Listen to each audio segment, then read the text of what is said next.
Assalamualaikum warahmatullahi wabarakatuh. Yang saya hormati Ibu Dr. Titik Haryati MSI selaku dosen pengampu mata kuliah Manajemen Pendidikan Nasional. Teman-teman mahasiswa pasca sarjana kelas H jurusan Manajemen Pendidikan Universitas PGRI Semarang yang berbahagia. Syukur alhamdulillah, marilah kita panjatkan kehadirat Allah Subhanahu wa taala atas limpahan taufik hidayah serta inayahnya. Alhamdulillah pada kesempatan kali ini kita bisa bertatap muka kembali. Mudah-mudahan dengan kita melaksanakan pertemuan pada kesempatan kali ini membawa manfaat untuk kita semua. Salawat salam semoga Allah tetap limpah curahkan kepada junjungan baginda Rasulullah Muhammad SAW.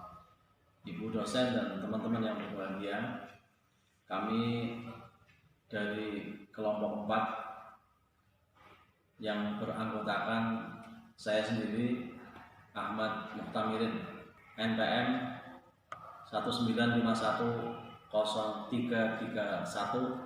Saya Yus Ardi Aprianto, NPM 195-103-08. Saya Ahmad Rofi'i, NPM 195-103-17. Dan satu teman saya lagi, Ibu Thoibah, NPM 1951-03-33. Pada kesempatan kali ini kami dari kelompok 6 akan mempresentasikan makalah dengan tema kepemimpinan dalam model manajemen berbasis sekolah. Selamat mendengarkan, selamat mencermati, dan masukan dan saran dari ibu dosen dan dari teman-teman tentunya kami sangat harapkan. Selamat mendengarkan.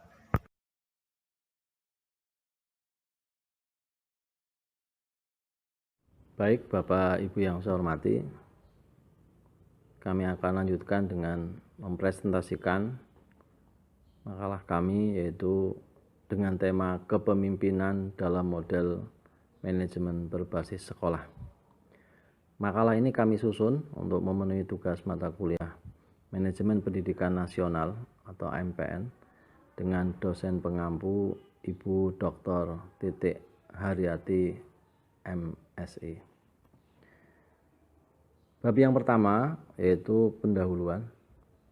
A. Latar belakang masalah. Dengan diundangkannya Undang-Undang Sistem Pendidikan Nasional Nomor 20 Tahun 2003, maka terjadi pergeseran paradigma pendidikan dari sentralistik menjadi desentralistik. Pasal 51 Undang-Undang Sistem Pendidikan Nasional atau Sisdiknas Nomor 20 Tahun 2003 menyatakan bahwa pengelolaan satuan pendidikan anak usia dini, pendidikan dasar, dan pendidikan menengah dilaksanakan berdasarkan standar pelayanan minimal dengan prinsip manajemen berbasis sekolah atau madrasah. Poin B, rumusan masalahnya. Yang pertama adalah apa yang dimaksud dengan kepemimpinan pendidikan. Yang kedua, apakah manajemen berbasis sekolah atau MBS. Yang ketiga, bagaimana kepemimpinan pendidikan dalam model manajemen berbasis sekolah atau MBS. Poin C, tujuan pembahasan yang pertama adalah mengetahui konsep kepemimpinan pendidikan. Yang kedua, mengetahui manajemen berbasis sekolah atau MBS.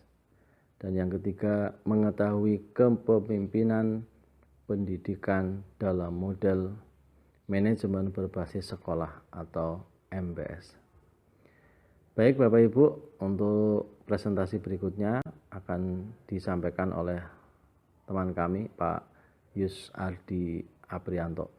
Pada Pak Yus kami persilahkan. Terima kasih Bapak Ahmad Mutahmirin. Mari kita lanjutkan ke bab 2 pembahasan. Definisi kepemimpinan pendidikan. Kepemimpinan pendidikan adalah suatu kemampuan untuk mendorong atau mempengaruhi dalam lingkup pergerakan pelaksanaan pendidikan demi tercapainya tujuan pendidikan secara efektif dan efisien. Dalam kegiatannya, pemimpin memiliki kekuasaan untuk mengarahkan dan mempengaruhi bawahannya sehubungan dengan tugas-tugas yang harus dilaksanakan. Pada tahap pemberian tugas, pemimpin harus memberikan arahan dan bimbingan yang jelas agar bawahan dalam melaksanakan tugasnya dapat dengan mudah dan hasil yang dicapai sesuai dengan tujuan yang telah ditetapkan. Berikutnya, tipe kepemimpinan. Menurut Isjoni, ada beberapa tipe kepemimpinan antara lain yang pertama partisipatif. Kepemimpinan yang partisipatif adalah suatu cara memimpin yang memungkinkan para bawahan turut serta dalam proses pengambilan keputusan. Yang kedua adalah laissez-faire atau bebas. Kepemimpinan ini adalah suatu cara memimpin dengan meletakkan tanggung jawab pengambilan keputusan sepenuhnya kepada bawahan. Di sini pemimpin hanya sedikit saja atau hampir sama sekali tidak memberikan pengarahan. Sedangkan menurut Sukanto ada 3 tipe pokok kepemimpinan, yaitu otoriter, laissez-faire, dan tipe demokrasi.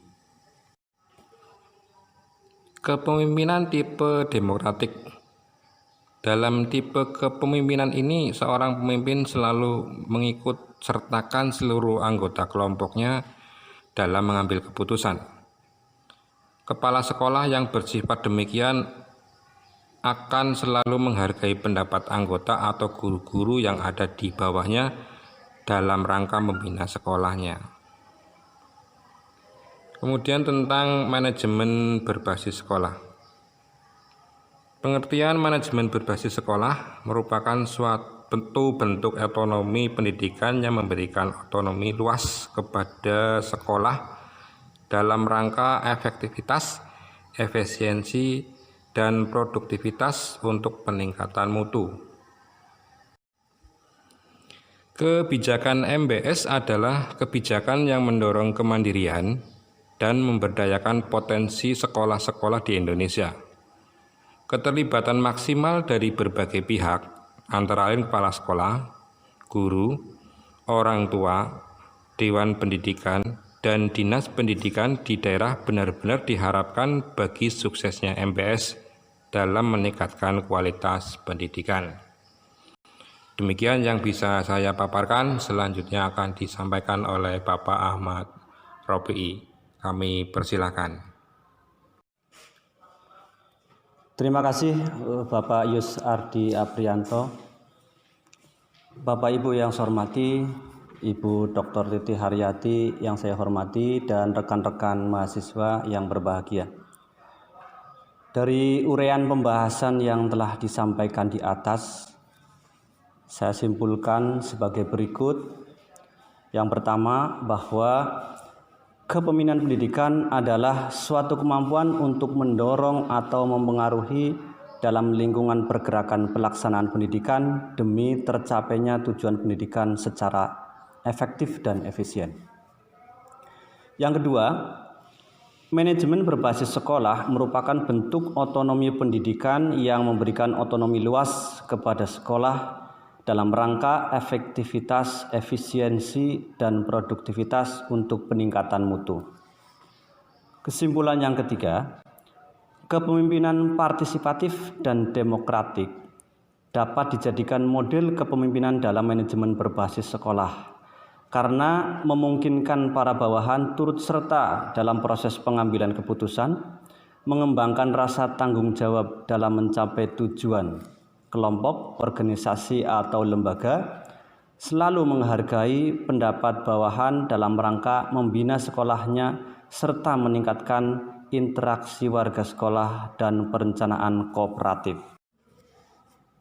Dari uraian pembahasan dan kesimpulan tadi dapat diambil satu rekomendasi atau saran bahwa Kepala sekolah sebagai pucuk pimpinan di sekolah atau top leader dapat mengembangkan kepemimpinan partisipatif dan demokratif di sekolahnya dengan mengembangkan kemitraan yang luas dengan pemangku kepentingan sekolah atau stakeholder untuk mencapai tujuan sekolah. Bapak Ibu yang saya hormati, demikian penyampaian makalah dari kelompok 4. Kurang lebihnya kami mohon maaf. Terima kasih atas perhatiannya. Wassalamualaikum warahmatullahi wabarakatuh.